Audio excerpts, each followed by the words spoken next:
author, linguist, teacher, and crucial social critic, Professor Noam Chomsky.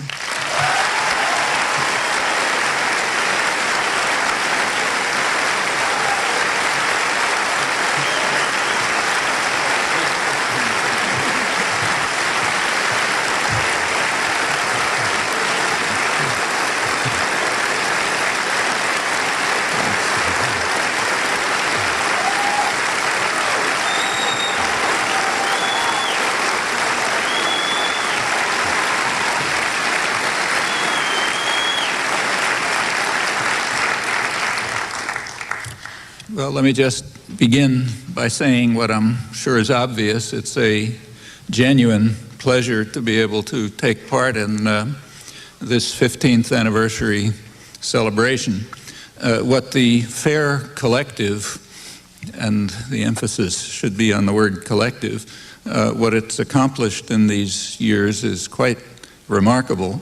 There are many people, I'm definitely one of them, who are looking forward with eager anticipation to what's sure to come next, to the insight, correctives, information, general enlightenment that doubtless lie ahead. And I would just like to congratulate the collective on its wonderful achievements and hope that many others will be encouraged to join in this vitally important work. Well, on to business. The proper topic for an occasion like this, I suppose, is pretty obvious. It would be the question of how the media have handled the major story of the past months. And there's no question about what that is. That the issue is the war on terrorism, so-called, and specifically in the Islamic world. And so by media here, I intend the term to be understood pretty broadly, so including journals of commentary, analysis, opinion, in fact, the intellectual culture generally. It's a really important topic. It's been reviewed regularly by FAIR, by others.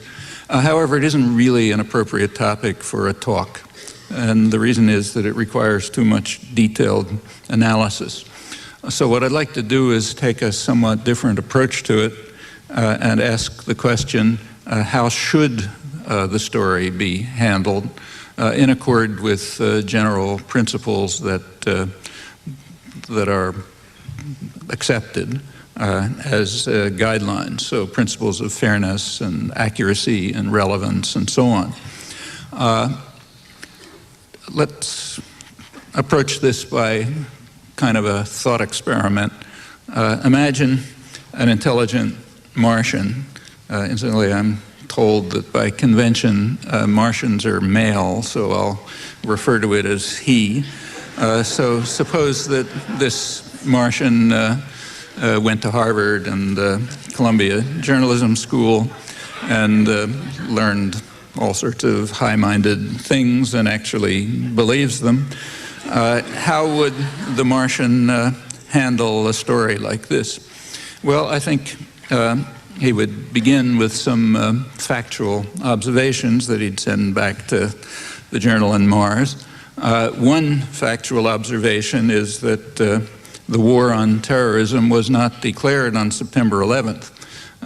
Rather, it was redeclared using the same rhetoric as the first declaration 20 years earlier.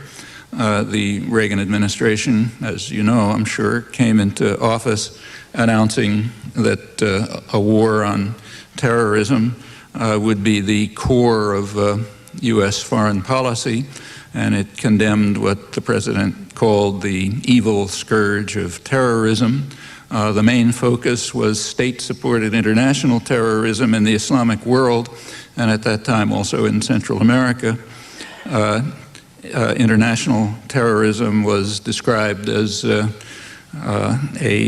plague spread by depraved opponents of civilization itself, in a return to barbarism in the modern age.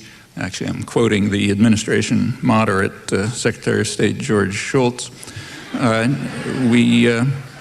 Reagan's particular, the phrase I quoted from Reagan actually had to do with the Middle East, terrorism in the Middle East, and it was in the year 1955. That was the year in which international terrorism in that region was selected by editors as the lead story of the year in an annual AP poll. So, point one that our Martian would report is that the year 2001 is the second time that this has been the main lead story, and that the war on terrorism has been redeclared pretty much as before. Furthermore, there's a striking continuity. The same people are in leading positions. So Donald Rumsfeld, who's running the military component of the second phase of the war on terrorism, he was Reagan's special envoy to the Middle East during the first phase of the war on terrorism, including the peak year, 1985. The person who was just appointed a couple months ago to be in charge of the diplomatic component of the war at the United Nations is John Negroponte, who during the first phase was supervising U.S. operations in Honduras, which was the main base for the U.S. war against terror in the first phase. In 1985, terrorism in the Middle East was the lead story, but terrorism in Central America had second rank as the story of the day. Shultz, in fact, regarded the plague in Central America as what he called the most alarming manifestation of it.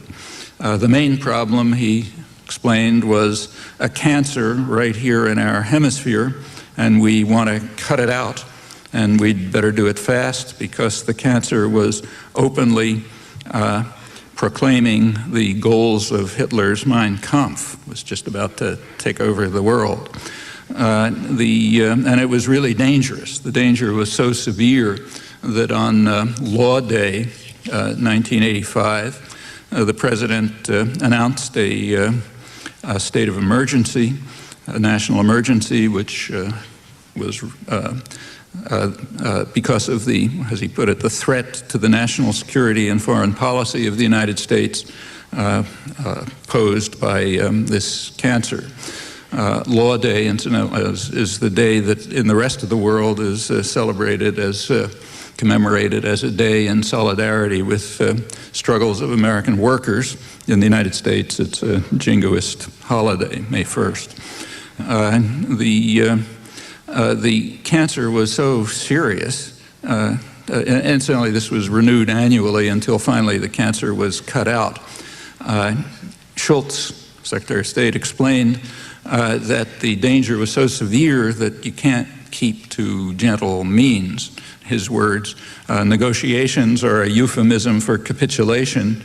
If the shadow of power is not cast across the bargaining table, he condemned those who seek utopian legalistic means like outside mediation, the United Nations, the World Court, while ignoring the power element of the equation.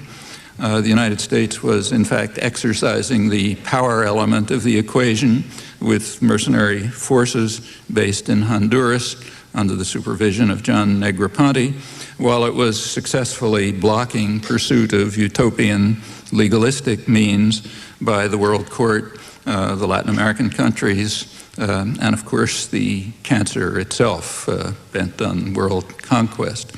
The media agreed. The only question that arose really was tactics. There was the usual hawk-dove debate. The position of the hawks was expressed pretty well by the editors of the New Republic.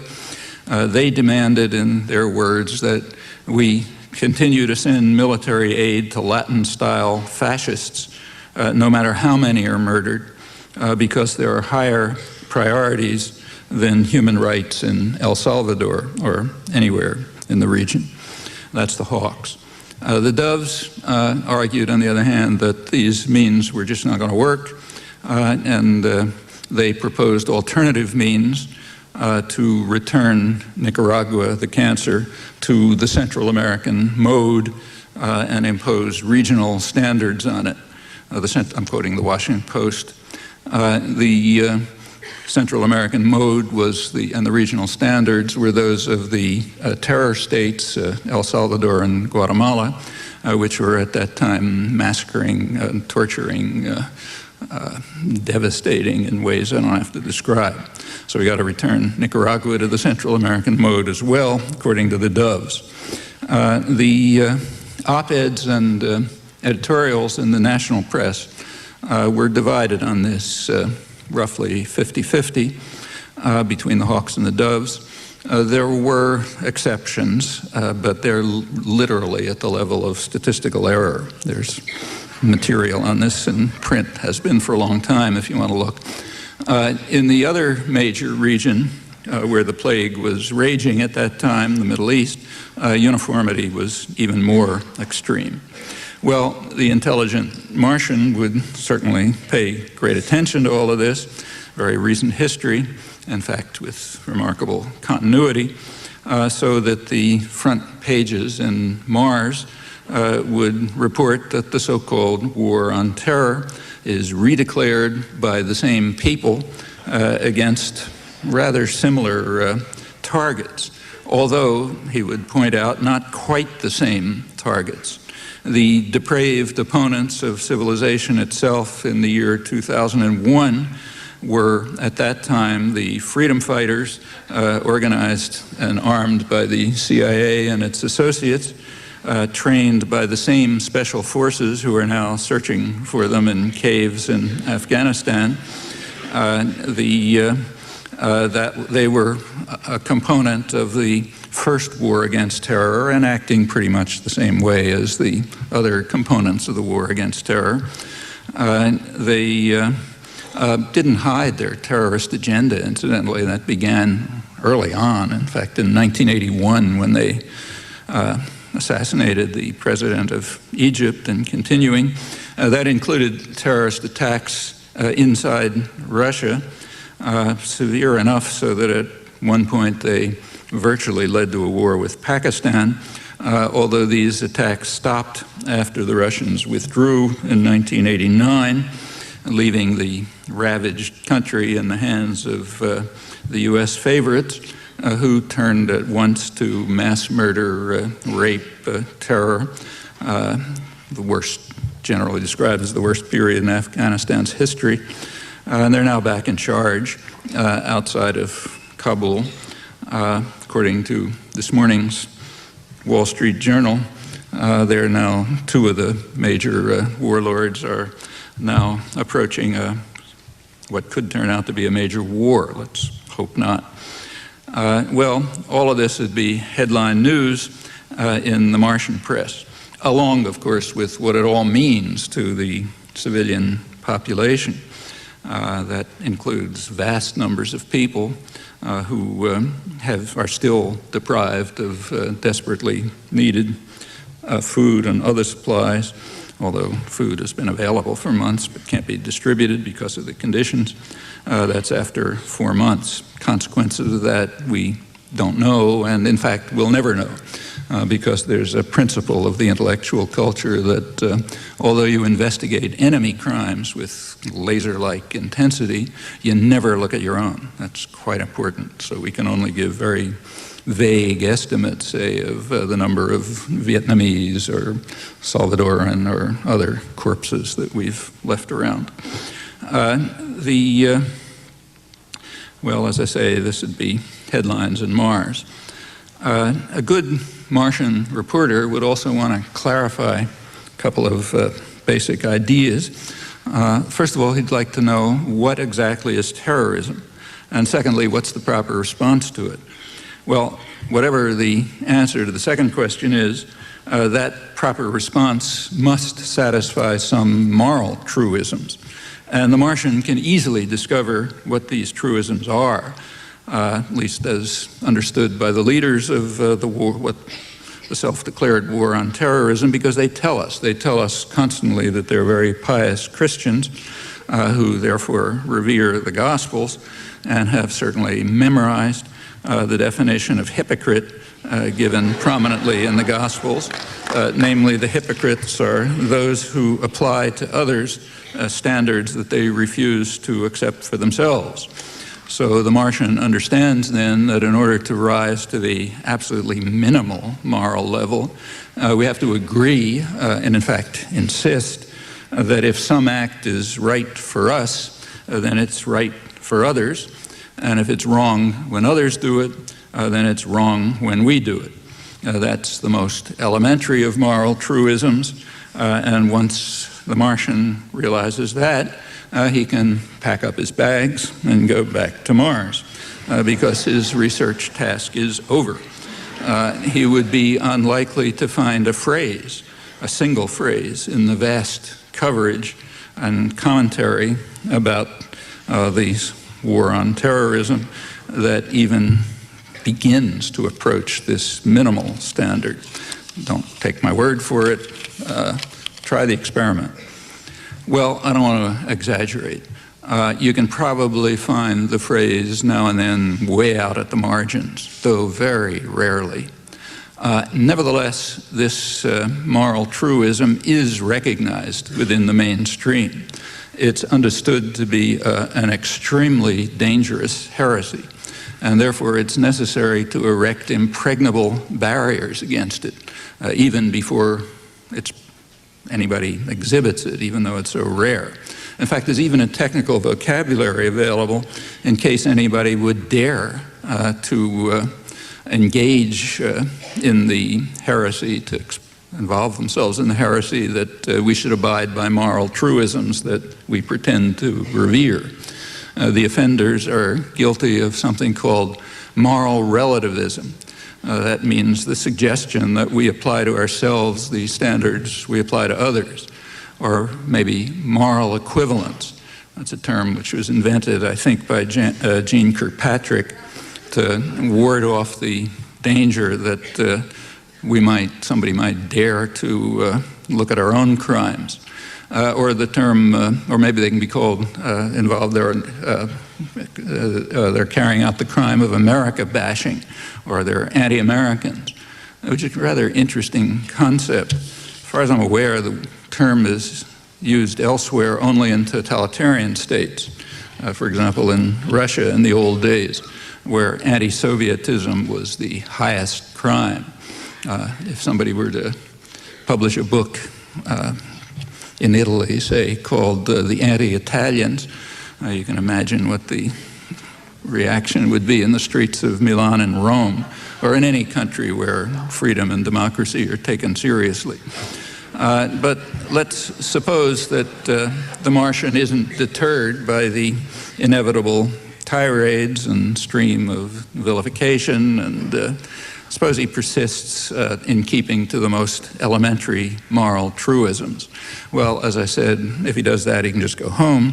But suppose out of curiosity, he decides to stay on and look a little bit further.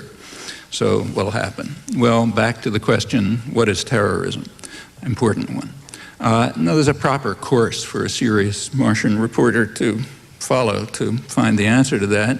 Look at the people who declare the war on terrorism and see what they say terrorism is. It's fair enough. And there is, in fact, an official definition in the U.S. Code and Army manuals elsewhere.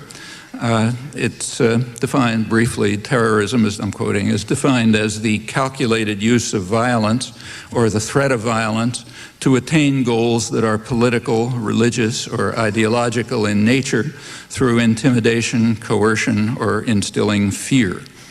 Well, that sounds simple. As far as I can see, it's appropriate.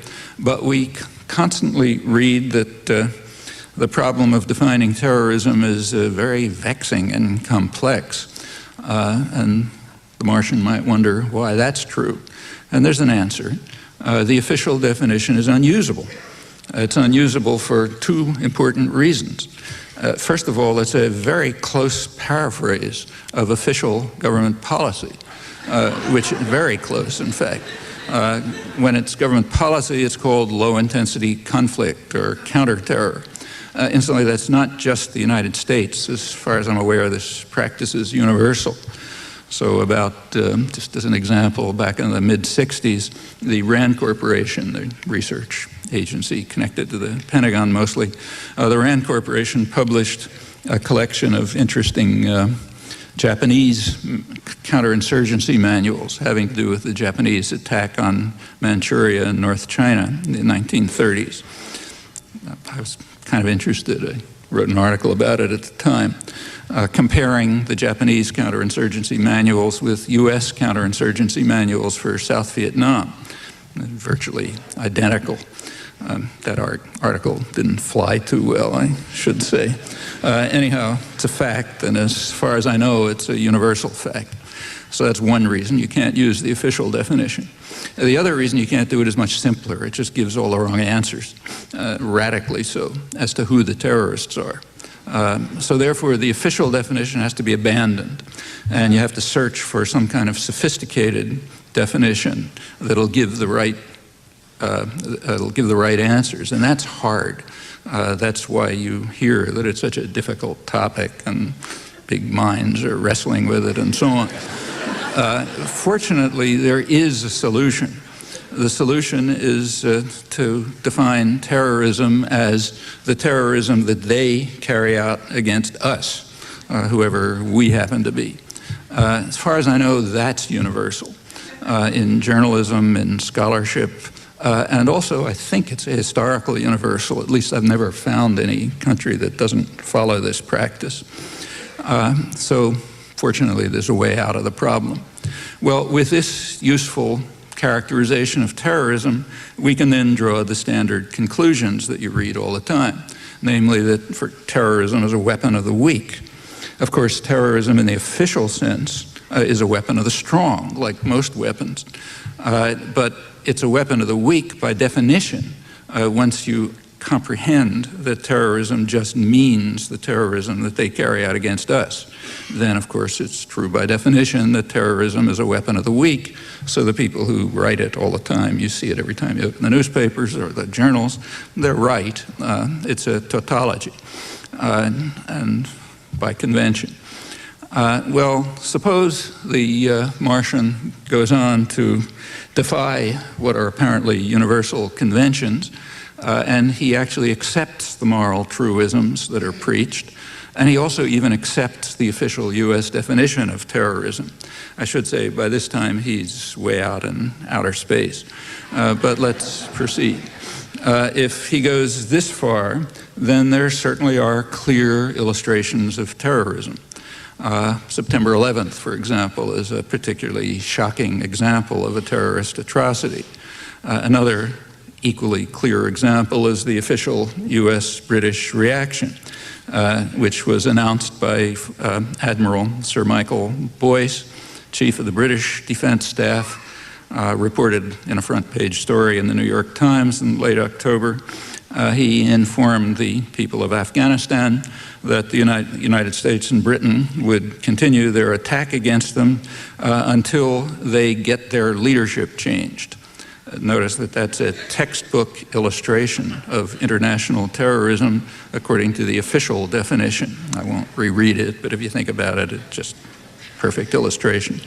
2 weeks before that, George Bush had informed the Afghans, people of Afghanistan, that the attack will go on until they hand over wanted suspects. Remember that overthrow of the Taliban regime was a kind of an afterthought brought in a couple of weeks after the bombing, basically for the benefit of intellectuals so they could write about how just the war is and so on. At that time, when this, of course, is also textbook terrorism. We're going to continue to bomb you until you hand over some people we want you to hand over.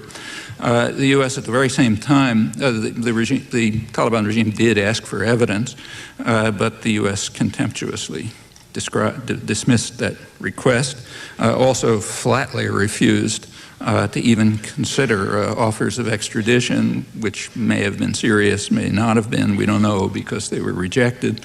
Well, the Martian would certainly report all of this, and if he did a little homework, he would quickly find the reasons, adding many other examples.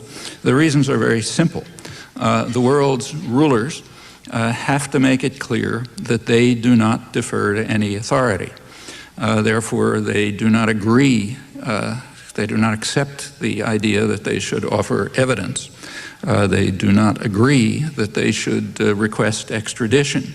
In fact, they reject UN Security Council authorization, reject it flatly. The US could easily have obtained clear and unambiguous authorization, not for pretty reasons, but it could have obtained it. However, it rejected that option. And that makes good sense.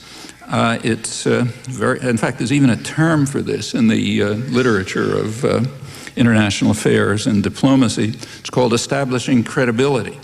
Another term for it is declaring that we're a terrorist state and you better beware of the consequences if you get in our way. But of course, that's only if we use the term terrorism in its official sense, as it's defined in US government legal code and so on, and that's, of course, unacceptable for the reasons I mentioned. Well, let's go back to the moral truism. According to official doctrine, which is almost universally accepted, in fact described as just and honorable, indeed obviously so, according to that, the United States is entitled to conduct a terrorist war against Afghans until they hand over suspects to the United States, which refuses to provide evidence or request extradition, or in Boyce's later terms, until they change their leadership. Well, anyone who's not a hypocrite in the sense of the Gospels will therefore conclude at once that Haiti is entitled to carry out large-scale terrorism against the United States until it hands over a murderer who's already been convicted of responsibility for 4,000 to 5,000 deaths. No question about the evidence in this case. And they've requested extradition repeatedly, most recently on September 30th last year, right in the midst of all the talk about Afghanistan being subjected to terrorism if it doesn't hand over suspected terrorists. Of course, that's only 4,000 or 5,000 black people. I guess it doesn't count quite as much. Or perhaps they should continue to carry out massive terror in the United States, since they can't bomb, maybe bioterror or something, I don't know what, until the United States changes its leadership, which is in fact responsible for terrible crimes against the people of Haiti right through the 20th century. In fact, Haiti's been the main target of U.S. terrorist attack in the 20th century, going back to Woodrow Wilson, and in fact it goes back for 200 years, and what's more, it's still going on. Certainly, keeping now to moral truisms, Nicaragua is entitled to do the same, incidentally targeting the leaders of the redeclared war on terrorism, same people often. Recall that the terrorist attack against Nicaragua was far more severe even than September 11th. Tens of thousands of people were killed. The country was devastated, may never recover. It's now the second poorest country after Haiti in the hemisphere. Also, this happens to be an uncontroversial example, so we don't have to argue about it. It's uncontroversial because of the judgment of the World Court condemning the United States for international terrorism, backed up by the Security Council in a resolution calling on all states to observe international law, mentioning no one, but everyone knew who they meant, vetoed by the United States, Britain abstaining, or the judgment of the General Assembly and successive resolutions affirming the same thing, opposed by the United States and one or two client states. The World Court ordered the United States to terminate the crime of international terrorism and to pay massive reparations. The U.S. responded with a bipartisan decision to escalate the attack immediately. I already described the media reaction. All of this continued. until the cancer was destroyed, and it continues right now. So in November 2000, there was an election in Nicaragua, 2001, sorry, last November. The United States, right in the middle of the war on terrorism, the United States radically intervened in the election. It warned Nicaragua that the United States would not accept the wrong outcome, and even gave the reason. The State Department explained that we cannot overlook Nicaragua's role in international terrorism in the 1980s when it resisted the international terrorist attack that led to the condemnation of the United States for international terrorism by the highest international authorities. Well, here all of this passes without comment in an intellectual culture that's simply dedicated passionately to terrorism and hypocrisy, but I guess it might have had some headlines in the Martian press. You might look and see how it was treated here. Well, you might also incidentally try out your favorite theory of just war in this uncontroversial case. Nicaragua, of course, had some defense against the US-run international terrorism being carried out under the pretext of a war on terrorism. Namely, Nicaragua had an army. In the other Central American countries, the terrorist forces that were armed and trained by the US and its clients were the army. So, not surprisingly, the terrorist atrocities were far worse. That's the Central American mode that the Doves said we have to return the cancer to. But in this case, the victims weren't a state, and therefore they could not appeal to the World Court or to the Security Council for judgments that would be rejected and tossed into the ash can of history, except maybe on Mars. The effects of that terror were long-lasting. Here, in the United States, there's a good deal of concern, very properly, in fact, good deal of concern about the very wide-ranging effects of the terrorist atrocities of September 11th. So, for example, there's a front-page article in the New York Times this morning about the people who are beyond the reach of benefits and the tragedy that they suffer. Of course, the same is true for those who are victims of vastly worse terrorist crimes, but that's reported only on Mars. So you might try to find a report, say, of a conference run by Salvadoran Jesuits a couple of years ago. The Jesuits, their experiences under U.S. international terrorism were particularly grisly. The conference report stressed the residual effect of what it called the culture of terrorism, which domesticates the aspirations of the majority, who realize that they must submit to the dictates of the ruling terrorist state and its local agents, or they'll again be returned to the Central American mode as recommended by the Doves at the peak of the state-supported international terrorism of the 80s. Unreported here, of course, maybe headlines on Mars. Well, the Martian would, how much time do I have? Does anybody have any idea? Who's my monitor? Somebody who's supposed to keep me honest. Yeah, okay, well, I'll go on. Yeah, let's, actually the Martian might notice some other interesting similarities between the first and the second phase of the war on terror. In the year 2001, every terrorist state you can think of is eagerly joining the coalition against terrorism. And the reasons are not hidden. So we all know why the Russians are so enthusiastic. They want U.S. endorsement for their monstrous terrorist activities in Chechnya, for example. Turkey was particularly enthusiastic. They were the first country to offer troops, and the Prime Minister explained why. This was in gratitude for the fact that the United States alone was willing to pour arms into Turkey, providing 80% of their arms in the Clinton years, in order to enable them to expedite some of the worst terrorist atrocities and ethnic cleansing of the late 1990s. And they were very grateful for that, so they offered troops for the new war on terrorism. And so none of this counts as terrorism, remember, because by the convention, since we're carrying it out, it's not terrorism. And so on down the list. I won't go through the rest. And the same, incidentally, was true of the first phase of the war on terrorism. So the announcement by Admiral Boyce that I quoted was a close paraphrase of words of well-known Israeli statesman Abba Eban in 1981. That was shortly after the first war against terrorism was declared. Eban was justifying Israeli atrocities in Lebanon, which he acknowledged were pretty awful, but justified, he said, because there was a rational prospect that the affected populations would exert pressure for a cessation of hostilities. Notice that's another textbook illustration of international terrorism. In the official sense.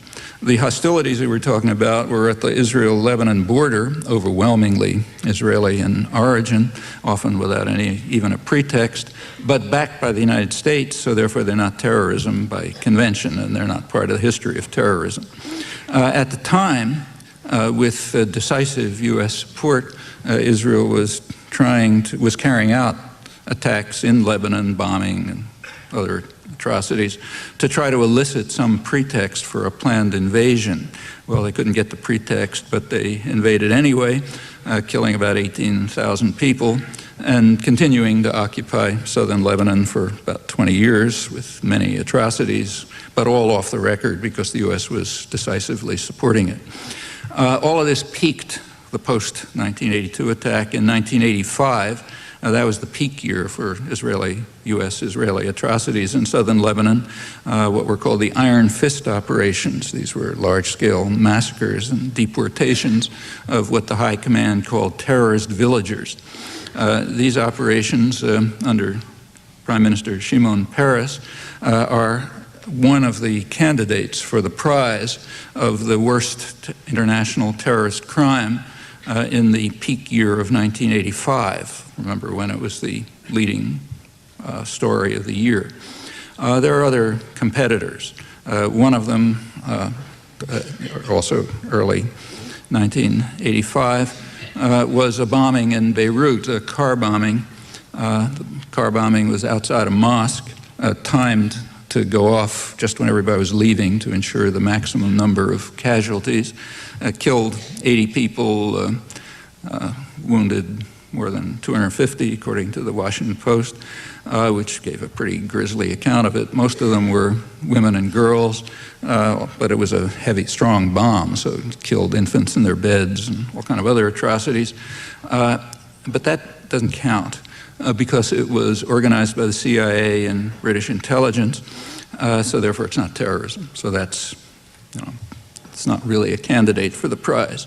The only possible other competitor in the peak year of 1985 was the Israeli bombing of Tunis, which killed 75 people. There's grisly accounts of it in the Israeli press by good reporters. The U.S. cooperated in the atrocity by failing to inform its Tunisian ally that the bombers were on their way. George Shultz, Secretary of State, immediately called the Israeli Prime Minister, Yitzhak Shamir, to inform him that the United States had considerable sympathy for this action, as he put it. However, Shultz drew back from open support for this international terrorism when the Security Council condemned it unanimously as an act of armed aggression, with the U.S. abstaining. Well, let's continue to give Washington and its clients the benefit of the doubt, as in the case of Nicaragua, and let's assume that the crime was only international terrorism, not the far more serious crime of aggression, as the Security Council determined. If it was aggression, then again, observing moral truisms, we move on to Nuremberg trials. Well, those are the only three cases that come anywhere near that level in the peak year of 1985. A couple of weeks after the Tunis bombing, Prime Minister Peres came to Washington, where he joined Ronald Reagan in denouncing the evil scourge of terrorism in the Middle East. None of this elicited a word of comment, and that's correct, because by convention, none of it is terrorism. Recall the convention. It's only terrorism if they do it to us. When we do much worse to them, It's not terrorism. Again, a universal. Well, the Martian might notice that, even if it's not discussable here. I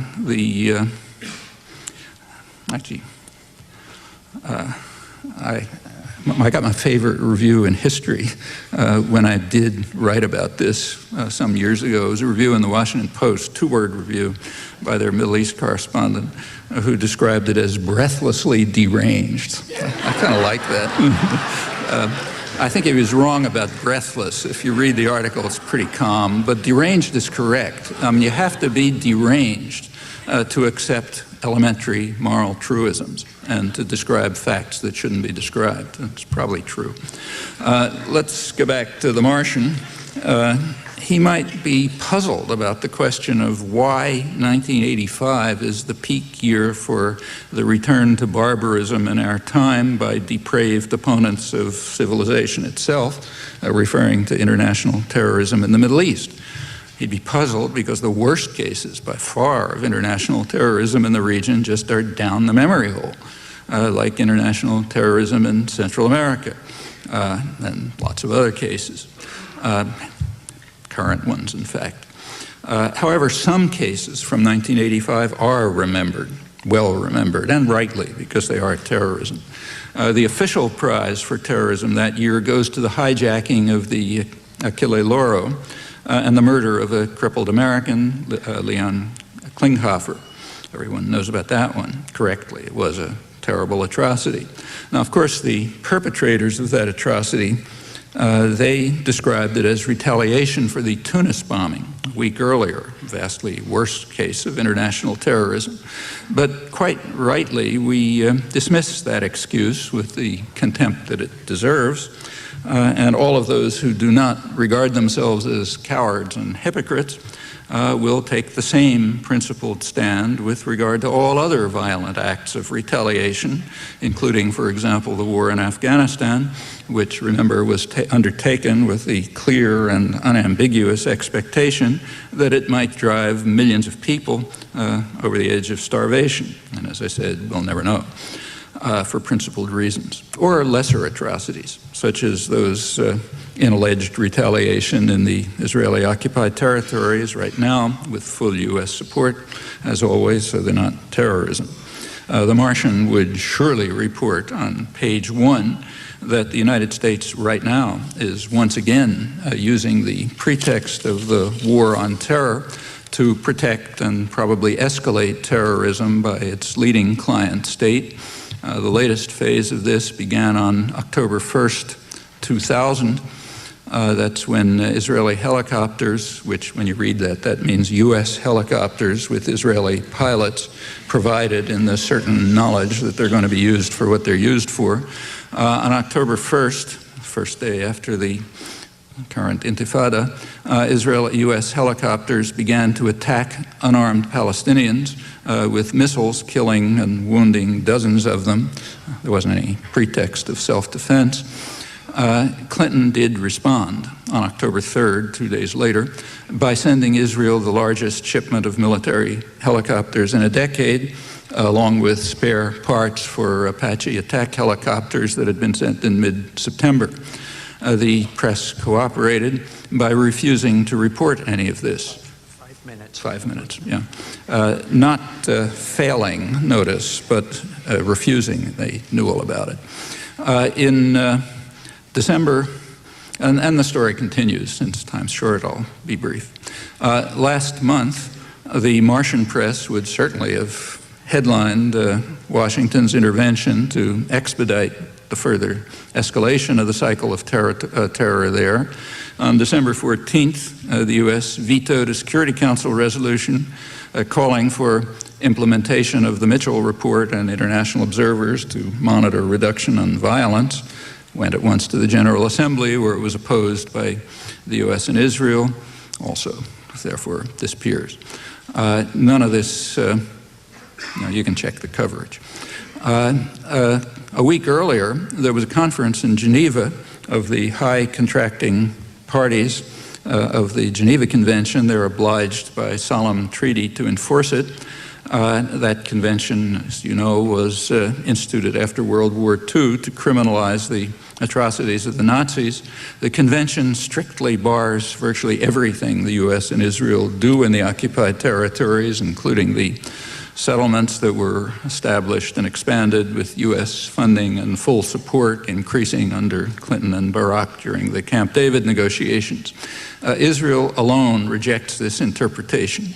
When it comes up at the General Assembly, the U.S. abstains, apparently not wanting to take such a blatant stand in violation of fundamental principles of international law, particularly given the circumstances of their enactment.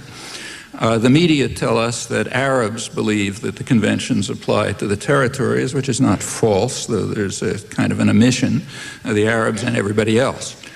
The December 5th meeting, including all of the European Union, reaffirmed the applicability of the conventions to the territories, the illegality of settlements, called on Israel, meaning the U.S. and Israel, to observe international law. The U.S. boycotted the meeting, thereby killing it. You can check the coverage again. These acts, again, contribute to the escalation of terrorism there, including its most severe component, and the media contributed in the usual way. Well, suppose, finally, that we join the Martian Observer. I'm skipping a lot of things I think are interesting. You can ask about them if you like. But suppose, finally, that we join the Martian Observer and we depart from convention radically. We accept moral truisms. If we can rise to that level, we can then, and only then, honestly raise the question of how to respond to terrorist crimes. One answer is to follow the precedent of law-abiding states, the Nicaraguan precedent, for example. Of course, that failed because they ran up against the fact that the world is ruled by force, not by law, but wouldn't fail for the U.S. However, evidently that's excluded. I have yet to see one phrase referring to that precedent in the massive coverage of the last couple of months. Another answer was given by Bush and Boyce, but we instantly reject that one because nobody believes that Haiti or Nicaragua or Cuba and a long list of others around the world have the right to carry out massive terrorist attacks against the United States and its clients or other rich and powerful states. A more reasonable answer was given by from a number of sources, including the Vatican, and was spelled out by the preeminent Anglo-American military historian, Michael Howard, last October. Actually, it's published in the current issue of Foreign Affairs. That's the leading establishment journal. Howard has all the appropriate credentials, a lot of prestige. He's a great admirer of the British Empire, even more extravagantly of its successor in global rule, so he can't be accused of moral relativism or other such crimes. Referring to September 11th, he recommended then a police operation against a criminal conspiracy whose members should be hunted down and brought before an international court where they could receive a fair trial and, if found guilty, be awarded an appropriate sentence. Well, that was never contemplated, of course, but sounds kind of reasonable to me. If it is reasonable, then it ought to hold for even worse terrorist crimes. For example, the U.S. International terrorist attack against Nicaragua, or even worse ones nearby and elsewhere, going up right to the present, incidentally. Well, that could never be contemplated, of course, but for opposite reasons. So honesty leaves us with a dilemma. The easy answer is conventional hypocrisy. The other option is the one adopted by our Martian friend, who actually abides by the principles that we profess with grand self-righteousness. That option is harder to consider, but imperative if the world is to be spared still worse disasters. Thanks.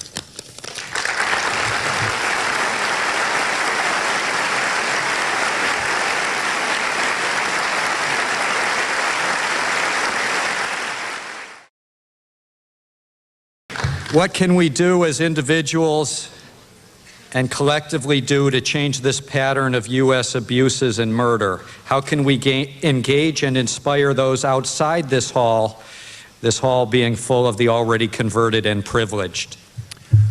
First of all, an apology. If I act as if I can't see you, that's because I can't see you. It's all black out there. I assume there must be people, but can't see any faces.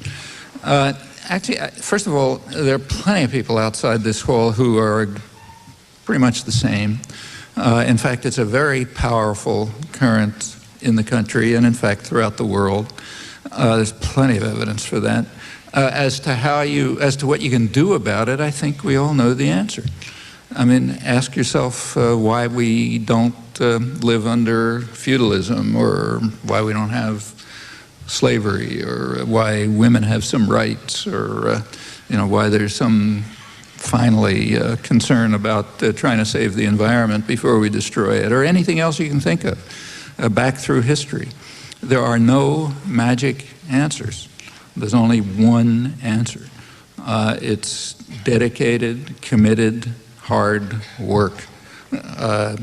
Educational, organizing, find the things that interest you, get involved in them. There's just no other way. That's the way it's been done all through history. It's had a lot of progress. Things can make a lot of terrible things in the world, but it's a lot better than it was. And those achievements have come by people who didn't just ask the question, but acted on the obvious answer. And there isn't going to be any other answer. There's no point asking. If anybody had thought of an answer, you would have heard it. And there isn't any. The answer is, just do it. And you know how to do it the same way everybody else does. If bombing Afghanistan is the wrong way of going about solving terrorism, then what is a better alternative?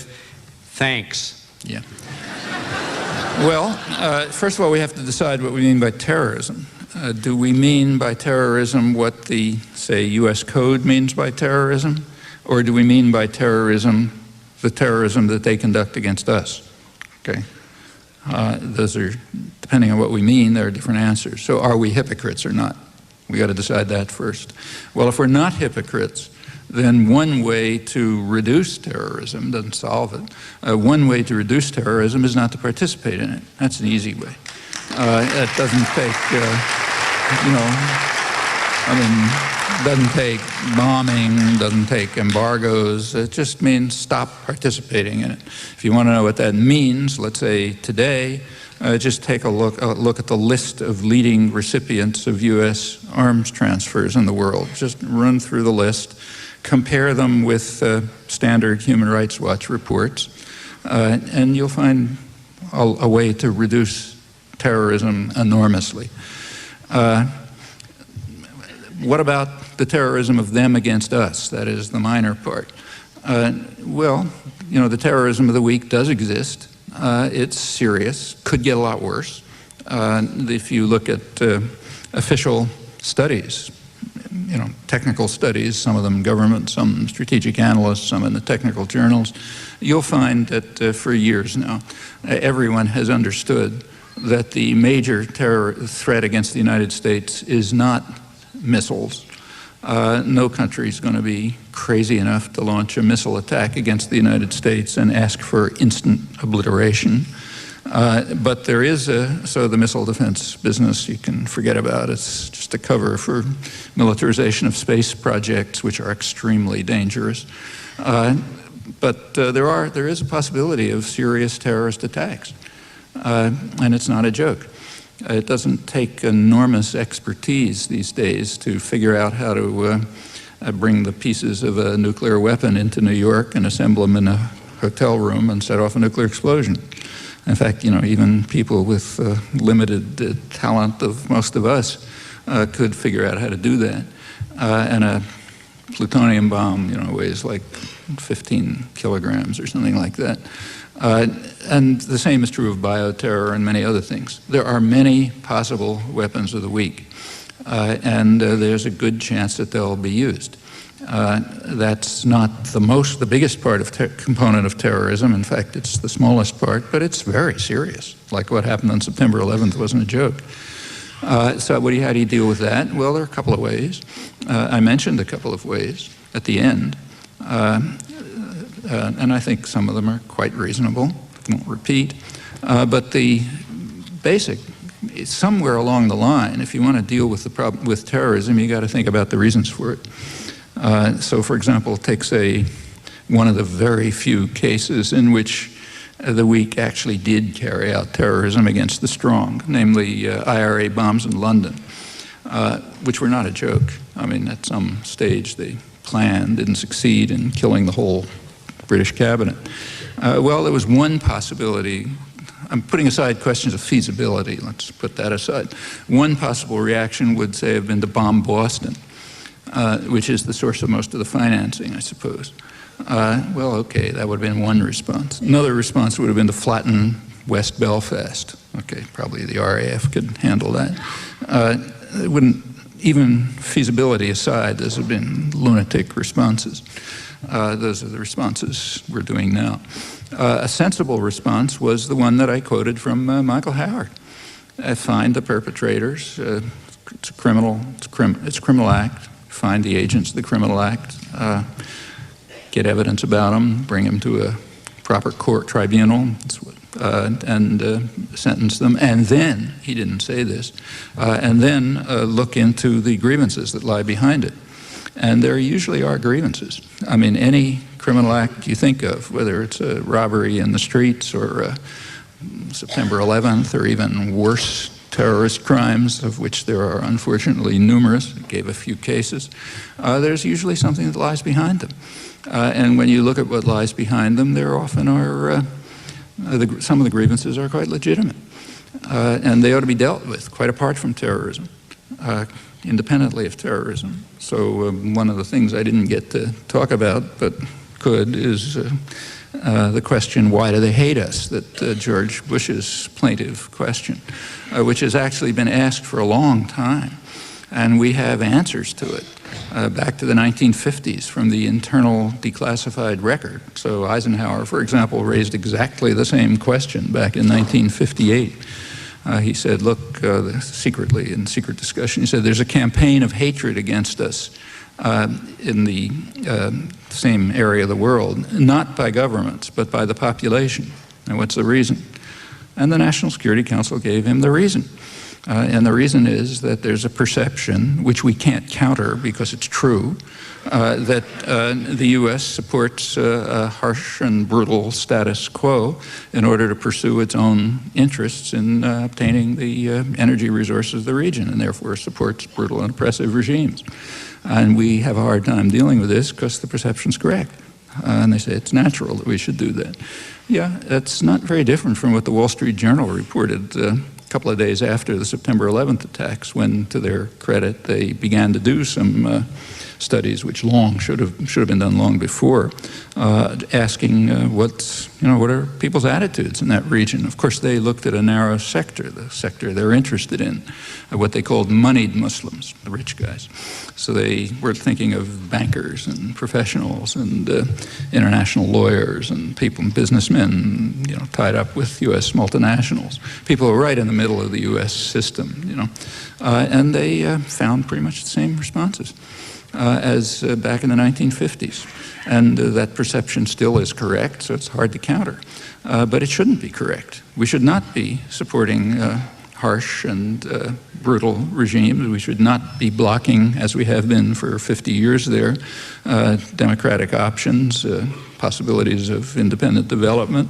And we shouldn't be carrying out the kinds of policies that really anger people, like supporting the Israeli occupation, which is now in its 35th year and is harsh and brutal, or devastating the civilian population of Iraq while strengthening Saddam Hussein.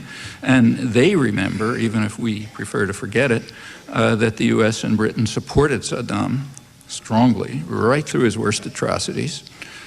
So like when you hear Madeleine Albright or Tony Blair or somebody saying, this guy is so awful, got to get rid of him, he even gassed his own population. All of that stuff is exactly correct, except they're missing a couple of words. Namely, he gassed his own population with our support, which continued.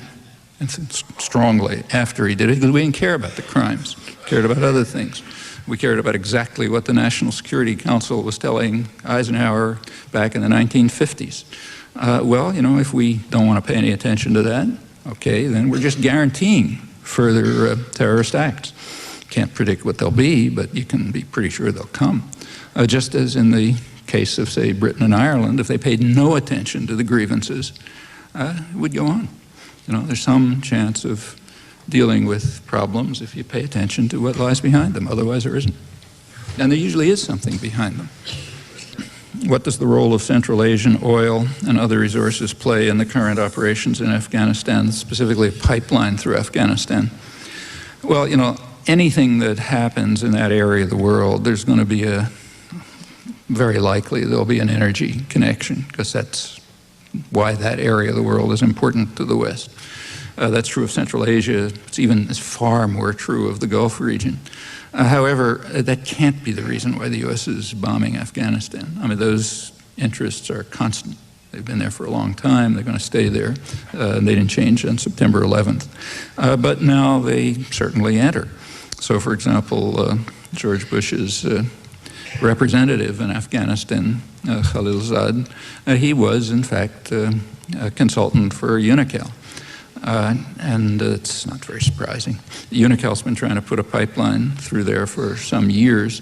How important it is, you can debate. Probably not all that important, but of some interest to them. One consequence of the current war, which is very visible, and the Europeans are well aware of it, in fact it's all over the business press, is that the U.S. is establishing, and it's pretty obvious if you just look, the U.S. is establishing a military presence in Central Asia, supporting regimes which are scarcely different from the Taliban. It's pretty hard to distinguish Uzbekistan from the Taliban, and that's actually been reported honestly in the New York Times and elsewhere. And it's establishing a military presence there, linking up, as usual, with brutal, repressive, murderous states, you know, horrible attitudes towards women, the usual business.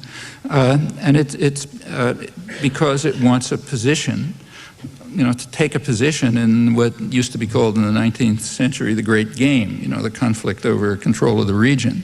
Now that Great Game has different players, you know, then it was Britain and Russia, and different interests.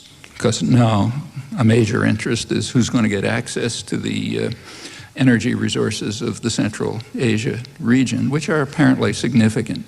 As far as anybody knows, they're nowhere near on the scale of the Gulf. I mean, Saudi Arabia, as far as anyone knows, remains by far the largest energy source in the world, and Iraq second. But they're not insignificant. You know, and control over them will be important. The Russians want to have control. China wants a peace. The U.S. wants a peace. There's a lot of struggle over whether a pipeline should go through Iran the way the energy companies want, because it's the cheapest way, but the U.S. government doesn't want for reasons you know, or whether it should go through Turkey, which is the U.S. main U.S. ally, and a lot of jockeying is going around, and a position of power. Military base in Central Asia would give the U.S. some leverage on that. And that's certainly one very likely outcome of the current war. Other things, well, you know, most of this stuff is secret, so we really don't know.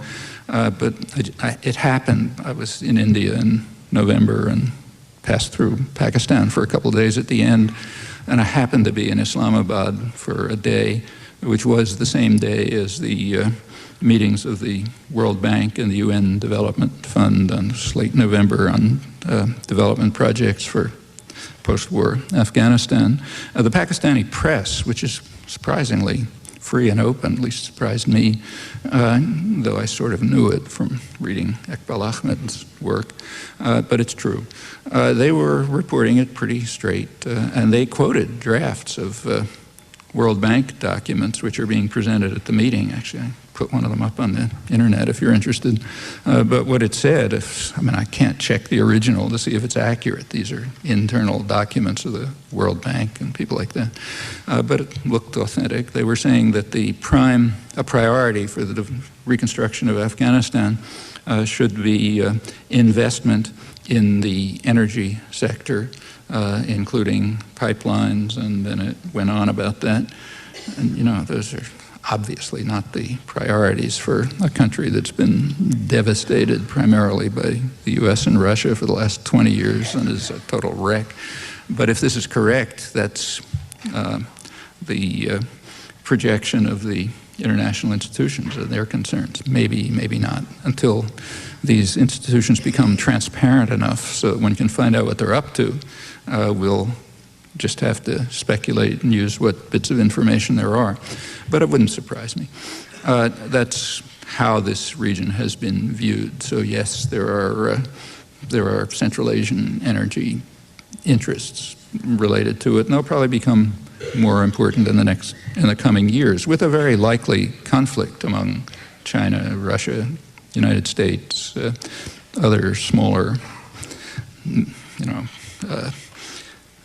and participants and antagonists. Could be a difficult area. Can you speak about the current trend of equating protest with terrorism, on how the media, government, and people of the U.S. view these protests, for example, anti-globalization protests? Well, you know, it was completely obvious the first moment after September 11th. I have to say, when I was first asked by reporters for comments within a couple of hours, the first thing that came to mind is what I suppose is obvious, that every harsh and repressive force in the world is going to use this as a window of opportunity to pursue their own agendas. I mean, it might be, say, massacring people in Chechnya, or it might be disciplining the population in the United States and trying to get them to shut up while we rich and powerful guys do whatever we want, like cut capital gains taxes and things like that. And that's exactly what happened. I mean, if anybody's surprised, they're just not living in this world. I mean, what do you expect powerful groups to do when they have an opportunity? Use it, of course. So in the United States, for example, the Bush administration has used the opportunity in a particularly crude and vulgar fashion, I mean, exploiting the fear and anguish of the population in order to ram through programs they know they could never get through if there was any discussion and debate. Their favorite programs. I mean, you read the newspapers, I don't have to run through it. What's called anti-globalization, which is a terrible word, incidentally. I mean, it's a term of propaganda, remember. We should never use that term. There is nobody who's opposed to globalization. So, for example, in fact, the main, the modern left, the left in the modern sense, the workers' movement of the left, I mean, after all, it began with and retains a commitment to globalization. That's what the First International was about. What's an international? I mean, it was interested in international integration, but in a form which serves the interests of the general public, not a small sector of investors and lenders. What's called globalization is a specific form of economic integration, which happens to benefit the interests of those who designed it, not very surprisingly. And the interests of everybody else are kind of incidental. They could be harmed, benefited, doesn't matter. Well, that's called globalization, and therefore anybody who's opposed to it is called anti-globalization. So then they can be described as, primitives who want to go back to the Stone Age or something like that. But that's all just pure propaganda. I mean, the question is, what form of international integration do we want? So next week, there's going to be 2 meetings about this. One of them in New York, that's the Davos meetings. Another one in Porto Alegre in Brazil, it's the World Social Forum. Davos is the people who the leading business journal in the world, the Financial Times, at their last meeting called the Masters of the Universe. There was a touch of irony in that, but not very much. It's pretty accurate. So there'll be a basically secret meeting of the Masters of the Universe here in New York, and there'll be a very public meeting in Porto Alegre of popular groups from all over the world, and so on and so forth. Jeff's going to be there, I'm going to be there, lots of other people from all over the world will. Well, they're all in favor of globalization. The question is, what form should it take? So none of the people in Porto Alegre are opposed to globalization. That is, they're not opposed to the fact that they're going to be in Porto Alegre, right, which is a kind of globalization. These are terms of propaganda. We should drop them. The question is, what kind of international integration should there be? And there are a lot of different ideas about that. Of course, those who want to ram through their program, people will be meeting in the Davos meeting, they would like everyone else to shut up so they can do what they want without anybody paying any attention to it. And anybody who criticizes it can now be called anti-patriotic or anti-American or, moral relativist or one of the other terms of abuse. But that's just ludicrous. I mean, it's nothing. I mean, the first reaction of the U.S. Trade Representative, Robert Zoellick, to the terrorist attacks was that if you're opposed to terrorism, you have to grant the president Stalinist-style authority to reach international agreements without congressional involvement or public knowledge. There's a name for that. It's called fast track or trade enhancement. It's like the old Kremlin days. That's the way you're going to make Osama bin Laden, quake in his boots if you give the president that authority. And that's what they managed to get it. They managed to ram it through Congress, I think, with one vote by pleading patriotism. Well, yeah, sure, that's exactly what they're going to do. I mean, they would do that if there was an earthquake. Whatever is going to happen, yes, they'll try to use that opportunity. This one happens to be particularly vulgar. And in fact, things like the disgracefully named U.S. Patriot Act, which is really reminiscent of Stalinism, including its wording. Yeah, they'll try to impose things like that using the current fear and concerns of the population. Naturally, that's what you do if you're in power. But there's no reason why it should succeed. My suspicion is it probably won't. But that's in our hands, really. Are you going to subject yourself to efforts at imposing submissiveness and discipline or not? There's no more reason to shut up about things you think are important now than there were pre-September 11th. Certainly people with power aren't shutting up. They're doing exactly what they always do, figuring they have a chance to do it even more easily under these conditions. What do you think the Al Gore response would have been to September 11th? Probably about the same. I can't see. I don't. Yeah. Is that enough of an answer? Yeah. I mean, I should say, these are distinctions differences that are awfully hard to make. I mean, like, for example, in 1968, if you wanted U.S. troops out of Vietnam, should you have voted for Humphrey or Nixon? Well, personally, I didn't vote. But my feeling was probably it would be more likely with Nixon. And in retrospect, I think it's probably true. These are differences that are so marginal and subtle that to take a position on them is almost impossible. Is there credible evidence that some part of the U.S. government was complicit in the September 11th attacks? Well, that's an internet theory, but it's hopelessly implausible in my opinion. So hopelessly implausible, I don't even see any point talking about it. I don't think so. Has the U.S. now found or created a satisfactory substitute for the Cold War? That means, I presume, the war on terrorism. Well, you see, going back to our Martian, he could tell you right off that that can't possibly be true. And the reason is because the war on terrorism was declared in 1981 with the same rhetoric and the same people, and we know how it was waged. Now, nobody wants to talk about that for a very good reason. If you talk about it, you come up with the kinds of answers that actually we all know that I reviewed, so therefore you can't talk about it. But it's a fact, nevertheless. And in fact, you have to ask what the Cold War was.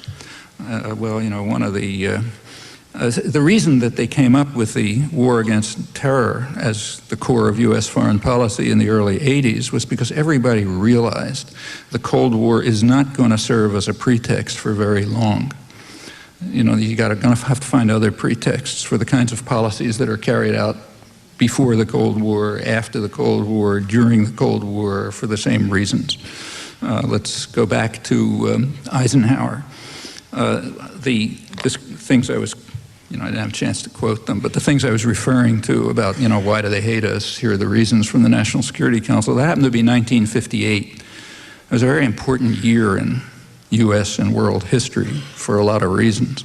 Actually, the U.S. faced 3 major crises that year, according to internal debate. We have a huge internal record on this. It'd be front page news in Mars because it goes right up to the present. Everything that happened then goes right up to the present.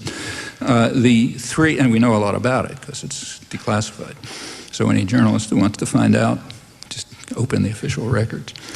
Same with any commentator. 1958, the Eisenhower administration identified 3 major crises in the world, all in Islamic states, all in oil producers. One was Indonesia, one was Algeria, one was the Middle East. What had happened in Algeria was that the French, which is an oil producer, the French were having a hard time suppressing a national independence movement despite huge massacres and terror and savagery, and that was bad. In Indonesia, the problem was that the government was too independent and too democratic. It was allowing a party of the left to participate, the party of the peasants, and it was getting more and more, it was gaining more and more, and in fact it looked like they might actually take over the government, or at least become influential. In the Middle East, what was happening was that Iraq broke out of the Anglo-American condominium over energy. Iran had tried with a conservative nationalist government, but they were put back in their place by a US-British coup. But Iraq actually got out. It was assumed to be Nasserite, that is, independent nationalist. There was discussion internally. Instantly, every one of those 3 crises goes right up until today. The U.S. reacted in Indonesia by organizing the biggest clandestine operation in post-war history to try to break up Indonesia and to take over the outer islands where most of the resources are. Failed and led to things we don't have to talk about. In the Middle East, it's quite interesting what happened. Among other things, the U.S. sent troops to Lebanon. My wife, who does the New York Times crossword puzzle, asked me the other night around 1 o'clock in the morning what I thought the answer was to a 7-letter blank space for U.S. peacekeeping operation in 1958. I tore my hair out thinking it can't be this, but I said, well, maybe Lebanon. Lebanon was a U.S. invasion. It wasn't a peacekeeping mission, which said, in fact, the U.S. troops that landed were authorized to use nuclear weapons, apparently. It was connected with Iraq's breakaway. What happened in Lebanon afterwards, I don't have to describe to you. This goes straight up to the Gulf War. You know, you take a look at the meetings between Britain and the United States, then they lay it all out. Okay, it's right up to the present. Same in Algeria. There's monstrous terrorist acts going on, a lot of them by the government, a lot of them probably supported by French intelligence. Very messy story. Anyway, they're all going on ever since. There was discussion internally. It was naturally raised. What's the role of the Russians in all this? And the conclusion was nothing. Eisenhower, in fact, himself intervened, according to the minutes, vociferously to say there's no Russian involvement in any of this. That's very typical. If you look at the internal record, we have a rich internal record about intervention throughout the Third World. Turns out the Cold War is mostly a pretext. It was a pretext for, of course, you know, there's a superpower conflict in the background. And each superpower, for completely cynical reasons, supported the opponents of the other, just like the U.S. organized radical Islamic fanatics in Afghanistan in the 1980s. But that's for cynical internal reasons. It had nothing to do with the Cold. The actual struggles were different. The Russians used the Cold War as a pretext for intervention in their own domains. We used the Cold War as a pretext for intervention in our much broader domains. That's true in case after case. There's no time to run through it, but the evidence, case by case, is quite substantial. So it's true that there's a need for a substitute for the Cold War as a pretext. In fact, a month after this was obvious, a month after the Berlin Wall fell. Berlin Wall fell in November 1989. Okay, that ended going back to why international terrorism, they were looking for something. What are we going to use if the Russians aren't there? So, you know, Hispanic narco-traffickers, international terrorists, something or other. This came to a head in November 1989. Berlin Wall fell, absolutely no possibility of pretending the Russians are coming. What happened right after? Well, the first thing that happened is U.S. stepped up its terrorist attacks against Nicaragua. Another thing that happened is the U.S. invaded Panama. Now, the Panamanians don't think this is particularly trivial. Like, for example, the Panamanian press, like everywhere, denounced the September 11th atrocities very harshly, but they added, as did many people around the world, we're not unfamiliar with it. In Panama, they referred to the bombing of the Barrio Chorrillo, a slum where, according to them, a couple thousand people were killed in one bombing raid. We don't know whether that's true because it's a Western crime, so therefore it's never investigated. That's the same principle, but could be true. The U.S. invaded Panama, certainly killed a lot of people, vetoed 2 Security Council resolutions. The purpose was to kidnap a thug, minor thug, not a Saddam Hussein, who was brought to Florida, tried, and convicted for crimes that he committed mostly when he was on the CIA payroll. Well, you know, that's like a footnote to history. You don't even mention it. But it was after the Cold War, so it had to have different pretexts, and it did. It was to defend ourselves against Hispanic narco-traffickers. It wasn't because the Russians were coming. Also, as the current human rights advisor to the National Security Council, Elliot Abrams, advised, he had just been kicked out of the government for crimes. He pointed out correctly that this is the first time that the United States can carry out an intervention without any concern that the Soviet Union might react somewhere in the world, you know, for their own reasons, but use the opportunity. So now we don't have to worry about it. We can just intervene straight out. Other than tactics and pretexts, it's the same as everything else. And it continues that way right through the 90s. And in fact, it was that way before the Cold War broke out. I mean, Cold War began in 1918. You know, you know, right before that, Wilson had invaded Haiti and the Dominican Republic, devastating invasions. But that was to protect us against the Huns, because the Russians weren't there yet.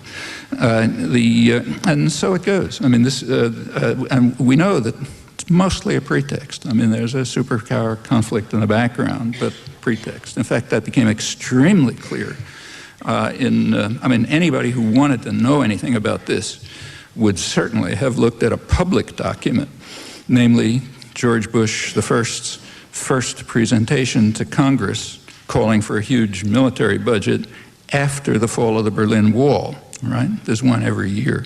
So the interesting one was, well, what about the one in March 1990? And it was interesting. It was the same as all the others. You know, we need a huge military budget, but it wasn't to defend ourselves against the Russians, because you couldn't pretend that anymore. We needed a huge military budget because of, actually I'm quoting, the technological sophistication of third world countries. That's why we needed it. And then also we had to maintain what was called the defense industrial base. That's a euphemism for high-tech industry. I shouldn't complain about it. It pays my salary for the last 50 years. But the way you make, that's why we needed tech industry, is by socializing the cost and privatizing the gain. And one of the ways of doing that is under the cover of the military budget. So we have to maintain the defense industrial base to maintain the very dynamic state sector of the economy. I said we have to maintain the huge intervention forces, which had always been aimed at the Middle East and have to continue to be aimed at the Middle East. Then came an interesting phrase. We have to maintain intervention forces aimed at the Middle East. Now, quoting, where the threats to our interests that required intervention could not be laid at the Kremlin's door, okay? So, sorry folks, we've been lying to you for 50 years, but we still need them. And we need them for exactly the reasons that were brought up in 1958, and in fact throughout the whole period, because of independent nationalism and the threat that it poses. However, the clouds lifted at this point. You know, you couldn't pretend anymore that it was the Russians. Incidentally, the threats could not be laid at Saddam Hussein's door because he was a friend and ally at that time. It was a couple of months later that he committed his first crime and disobeyed orders. And so there you have it. I mean, sort of spelled out, and everything that happened since supports it. In fact, it's not that the Cold War didn't exist. It's not. In fact, it came close to blowing up the world several times. It was real, but it's not primarily a superpower conflict. It was primarily what's called a North-South conflict. It used to be called imperialism in the old days. We don't like that word anymore. So it's what's called a North-South conflict, and the concern was primarily independent nationalism and what was called its virus effect. You might have a virus that would infect others. So Cuba, let's say. The U.S., for years, the pretense was we have to carry out terrorist actions against Cuba, and they have been extremely severe, and an embargo which is very harsh, the harshest in the world, even food and medicine. And we need that because it's a tentacle of the Russian Empire. It's going to strangle us, just like Nicaragua was going to conquer the world. That's why we needed it. In 1989, that was gone. So we had to have some other reason for maintaining it. Notice that it all got harsher after 1989. So you need it with some other pretext. We also know why it started, because now we have the declassified records. So the U.S. decision to overthrow the government of Cuba actually was considered in the summer of 1959. That's after about 2 months by the National Security Council, 2 months after Castro took over. But it was formally made in March 1960. There's no Russian connection. In fact, they knew Castro was regarded as anti-communist. The Kennedy administration came in. They were going to focus on Latin America. So Kennedy naturally had a Latin American mission, which was headed by historian Arthur Schlesinger, who you know. He submitted a report to the incoming president of the conclusions of the mission, and of course he discussed Cuba, and he discussed the Cuban threat. The Cuban threat is the threat of the spread of the Castro idea of taking matters into your own hands. And then he pointed out that's an idea that has a lot of appeal around Latin America, where impoverished people are facing very similar problems. He mentioned a Russian connection, namely, the Russians are hovering in the background, offering development loans and presenting themselves as a model for development in a single generation. It's another case of the virus threat. Those are the reasons. Then came the terrorism, the Bay of Pigs, the whole business. And if you look case after case, that's what you find.